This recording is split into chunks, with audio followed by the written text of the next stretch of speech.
Ito po ang ating ampalaya na panggisa mamaya. Yan. At meron po siyang kamatis. So halo po siya natin ng kamatis at itlog mamaya. So yan na po. At ito naman po ang ating pangpansit. So dalawa po tayong lutuin natin mamaya. Yan. Yan na po ang ating Power Ranger food later. Go go go Power Food.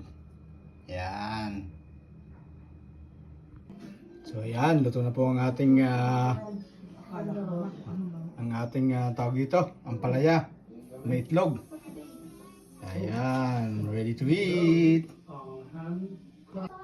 At luto na rin po ang ating pansit. Ayan po, so marap na. Kaso lang, di natin nakuha kanina ang pagluluto kasi nag-gym. So yan na po. Luto na po ang ating pinaghirapan gaya natin kanina. Chan chan chan, yummy yummy in my tummy. There we go. Thank you guys. Bye.